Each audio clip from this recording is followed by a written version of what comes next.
We're now on Dcad lesson 12C for the site plan, and this is where we left off with Dcad lesson 12B. We had imported the garage onto the site, and we also have the actual home on the site along with the property lines. So we have off of the city map, their topographic lines, and you can see that they're fairly faint on the minor topographic lines, which are basically at 2-foot elevations, and then darker on the 10-foot elevation contour lines or topographic lines. So what I'm going to do is I'm just going to basically kind of overlay these, and to do that I'm going to hit L for layers. Click on it here, go hit L for layers, and I'm going to go down to where to layer 27 where it says COA Topo. That's not for City of Ashland where I live. So I'm going to make that my current active layer and click OK. And I'm going to make these topographic lines red. I'm going to hold down the button there and go to the bright red one there, because that'll allow me to see them a little better with the backdrop of the map and all that. So I'm just going to hit C for curve and start drawing lines overlaying these. And what I'll do is I'll make the 10-foot contour line a little bit a different color. Anyway, I'm going to hit C for curve, and just right down in here, I only really need them in the direct vicinity of the property lines. So I'm just going to start clicking on these, and you can see that the curved line kind of follows really pretty closely. And here I'm just going to kind of fake it in the vicinity of the house, but actually I would actually follow the line of the house pretty closely, because those topo lines are actually doing that. So I'm going to come on down and go like so, and back onto the actual topo lines and start showing, clicking those where those go, so that I'm following these lines as closely as possible. And again, this is basically a reference line. It doesn't have to be totally accurate, but you want to try to make it as accurate as possible. And I'm going to stop right about here, and I'm going to click my scroll wheel to activate it. And you see I have a red line that actually very closely follows the topographic line on the actual city map. So I'm going to do the same thing again for this 10-foot elevation topographic line. And things get a little squirrely down here. I don't know why, but I'm not going to worry about that at this point in time.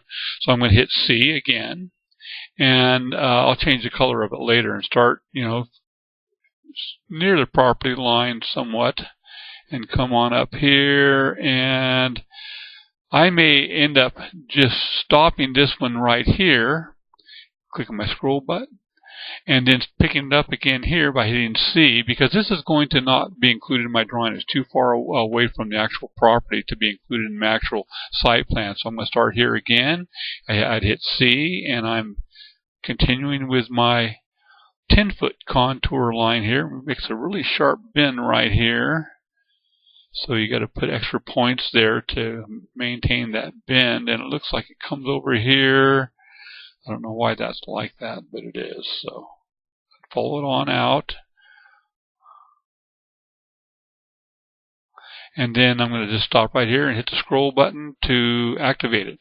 Now, I had said that I wanted to make these a little bit different for the 10-foot line. So what I'm going to do is I'm just going to select it and actually hold down Shift and select my other one for the 10-foot line too. And you can see that all the points and all that. And I'm going to activate the info box, and you can see the color of it right here. So what I'm going to do is I'm going to click on that color, and you can see here that the colors for red are all over the, you have a whole bunch of selections here, but you can also fine-tune the colors here with the info box. I'm just going to go up to one that's quite a bit darker, the darkest red, and click that, and click OK. And so now you can see here in the info box it's showing that as a really deep dark red color. So if I click somewhere in the drawing or just hit escape, you can see it almost looks black, but it's differentiated from the bright red one. Also have an additional topographic line that comes from right about just north of the property line and comes down along like so and makes a sharp turn and goes up further north. So I'm going to go ahead and draw that one in too. And I'm going to go back to my original color. I hold it down and click to my bright red there so I can, because that's on a 2-foot elevation. So I'm going to hit C again. And I'm just going to, from this area just a little bit north of the lot, I'm going to start clicking on it to hit escape. If you mess up, you hit escape and it'll just eliminate one of your points. So I'm going to come down like so, and then it comes on over and down like so. And it looks like there's a couple lines there because I believe there's a retaining wall right there. So I'm going to come on like so and follow this rather faint line on up.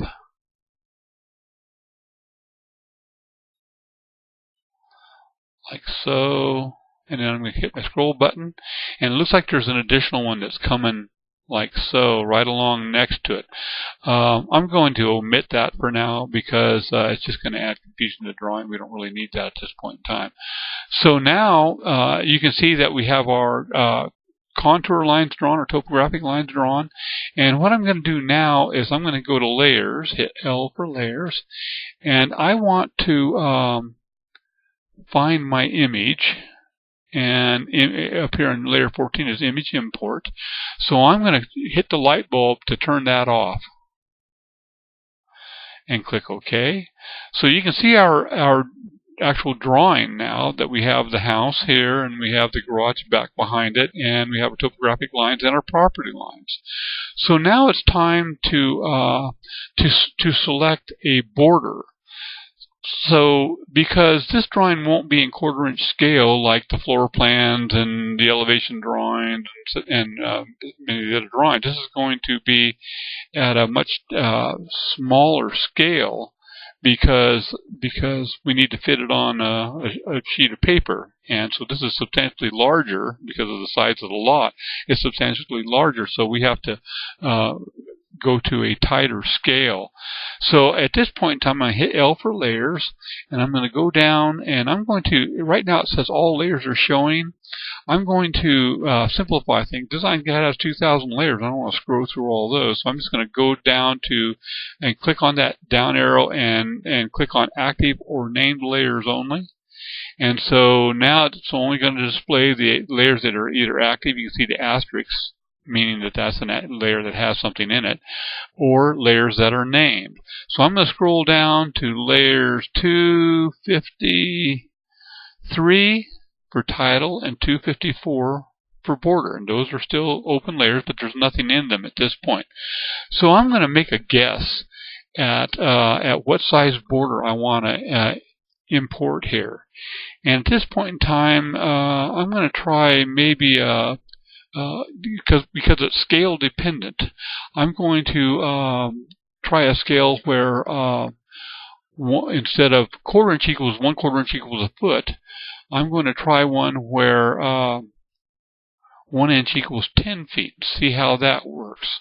So I'm clicking OK. I'm going to make that my my layer 254, my current layer, and I'm going to actually scroll out, or zoom out a little bit. I'm holding down Control and using my scroll button to zoom out because I'm going to be importing a border. So now I'm going to hit Control F9, and that takes me to my symbols. And I'm going to actually, I don't want to use a symbol. I'm going to hit it. I'm going to cancel that. I'm going to actually open in my drawing. So I'm going to go up one level to where it says Borders, and I'm going to scroll down to 243610. And what I'm going to do there is just open that and control and just select that border, the whole thing, and hit Control C to copy it. And now I'm going up to Windows and back to my actual D0614T1 site one drawing and hit Control V and see how that looks. So I can tell right now that that's, just from the outline of it, that that's going to actually fit pretty well. And I want the border to be substantially larger than this actual site plan, because I'm going to be putting a bunch of additional information on the site plan drawing. So I'm going to pull it down a little bit so that the site plan is in the upper left-hand corner, and just click on it. And now we have our border for it and if I zoom up to where it says site plan, you can see the scale is 1 inch equals 10 feet. Okay, so I'm hitting Control W to zoom back so that it actually fills the screen. Now for the site plan, we're still going to have to draw dimensions, because the jurisdiction is going to want to know how far away we are from property lines and so on and so forth. So, and we'll get to that on the next lesson. But right now, what I want to do is I want to start importing some additional site plan information, or information that will be displayed on the site plan.